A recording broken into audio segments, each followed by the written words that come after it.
margin of error in such games is actually very small. Bayern actually played to their strength, which I find it amazing. But we know Arsenal is a team that is also very comfortable without the ball. Bayern had 60% possession. They are a team that like possession. Arsenal had 40. However, Bayern did not create that many chances, or they did not take some of their chances.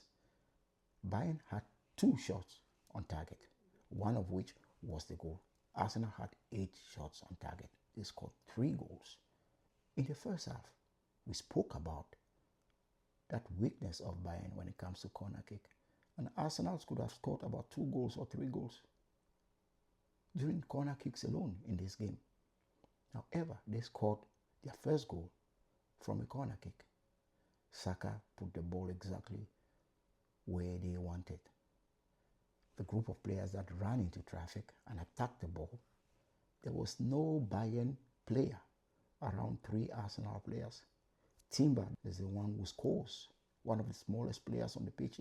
Bayern, however, they attacked the weakness of Arsenal. Skelly was the weakest link today. The ball by Kimmich, that is well orchestrated. If you look at events leading to that play, Kimmich falls deep in the central defensive position where the closest Arsenal player could not actually press him. And then he picks out Gnabry over Skelly. And what makes it even more difficult is that Gnabry one-times that ball in the path where the running Carl beats Masquera to score for 1-1. That's good football. In the second half, tides turn, especially when Arteta starts making changes, brings a renewed energy, pace. Now, this speaks to the depth of the Arsenal squad, because if you see the pace at which Madueke was running, the pace at which Martinelli was running, it tells you that they have such a big squad, a good squad, well talented, that they give these injured players enough time to fully recuperate. No one is rushing back to the squad. So those are one of the benefits of a big squad. And that's why I keep stressing on the depth in squad of Arsenal. Look at the goals. Now, Arsenal scored 2 of their last goals in transition. Before, in my preview, I was talking about Bayern having scored 7 goals in transition. Arsenal had scored only 2. Today, Arsenal scored 2 goals in transition. The second goal comes from a high press. Upamecano actually loses the ball.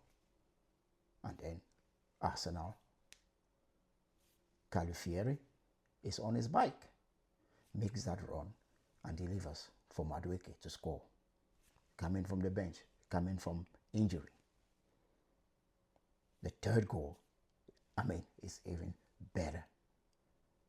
Now, keep in mind, Skelly, who had been tortured all night long by Olise, is out. Califiori is back. If you look at the action, he guides Olise inwards, where he knows he has support. Olise tries to beat run past 3-4 players. The ball is taken from him. And as soon as the ball got to Eze, he's about to pass to Madueke, but he realizes Martinelli had made that run. And Martinelli was one of the players defending against Olise.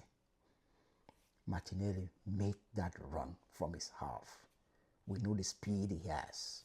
Up to that point, Neuer had been a great sweeper keeper. The touch with his knee takes the ball away from Neuer. He splits Neuer and the ball. Gets the ball on the other end and scores for 3-1. These games are well orchestrated, and that's why we love the beautiful game. However, this is just November.